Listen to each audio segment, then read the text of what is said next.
Overnight, an extraordinary statement from President Trump. It appeared to be a direct message to his Attorney General, Pam Bondi, but it was posted on Truth Social for the world to see, pressuring her to prosecute his political enemies. The president wrote in part, "Pam, I have reviewed over 30 statements and posts saying that essentially same old story as last time. All talk, no action, nothing is being done. We can't delay any longer. It's killing our reputation and credibility. They impeached me twice. They indicted me 5 times over nothing. Justice must be served now." And I am joined now by Democratic Senator from Connecticut, Chris Murphy. Senator Murphy, let's start right there with those words towards Pam Bondi. The president mentioned some of his enemies, including James Comey, the former FBI director, Letitia James. It sounds like he is directly ordering his attorney general to prosecute his enemies.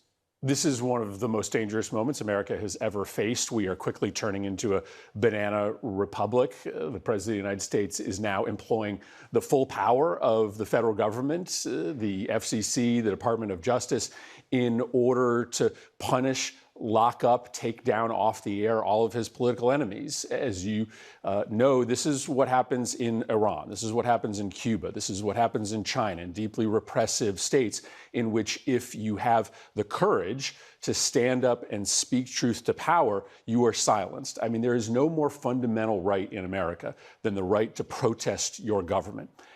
And the question today is, when is enough for Republicans? I was very glad to see Ted Cruz stand up and say what is simply true. It is unconstitutional and deeply immoral for the president to jail or to silence his political enemies. And it will come back and boomerang on conservatives and Republicans at some point if this becomes the norm. But next week, we need every Republican in the Senate, in the House, not only speaking up, but going to Donald Trump and telling him that they are not going to let him get away with this massive new contraction of speech. This is a decisive moment for the country. It is a decisive moment for Republicans who have to decide to preserve this core fundamental American value, the freedom of speech. Okay, we'll get to the speech aspect of this in a second, but first, what we saw from him overnight with this statement to Pam Bondi, and what we saw Friday with the firing, he said it was a firing, of the U.S. Attorney for the Eastern District of Virginia, who investigated Letitia James on this allegation of mortgage fraud, and who found no evidence to move forward with a criminal charge. The president believes that he knows he was targeted for multiple criminal prosecutions, spent most of his time after he left office fending those off, and now he wants to get retribution against those who he believes, he insists, went after him falsely. Again, it's really important to underscore what happened here, right? This is a Republican U.S. attorney in Virginia who came to the conclusion that the Attorney General of New York did nothing wrong, that there was no evidence of a crime. And so Donald Trump, because he doesn't care about the facts, all he cares about is the threat of imprisonment for his political enemies so that it suppresses the speech of other people who might speak up, is now going to put his own political loyalist in charge of that investigation. And again, I think you have to put it in an even broader context, because there's 2 things happening. One, you are going to be prosecuted for political speech in this country, but you are also going to be excused. You are going to be let off for real, actual criminality if you are a supporter of the president. Witness what happened to every single violent January 6th protester let out of jail. See what happened to Tom Homan, his border czar, who literally accepted a bag of cash, $50,000, and the investigation was dropped once Donald Trump became president. So there are just 2 standards of justice now in this country. If you are a friend of the president, a loyalist of the president, you can get away with nearly anything, including beating the hell out of police officers. But if you are an opponent of the president, you may find yourself in jail. Again, that is Cuba. That's Iran. That's Russia. That is not the United States. And this just has to be a moment where leaders come together, whether you are Republican or Democrat, and say enough is enough. Let me ask you, you introduced a bill called the No Political Enemies Act. and you say it creates a specific legal defense for those targeted for political reasons. Doesn't the First Amendment cover that? Is it necessary to have another piece of legislation? I mean, we have a First Amendment. It is the First Amendment to the United States Constitution. Yeah, listen, I think what Brendan Carr has done at the FCC is illegal and unconstitutional, and if it's contested in court, I think he will lose. The problem, though, is that increasingly you have Trump sycophants, not just in charge of the DOJ, but sitting in courthouses all over the country. And so you have a legal system that is increasingly getting rigged against those who are daring to speak up against the president.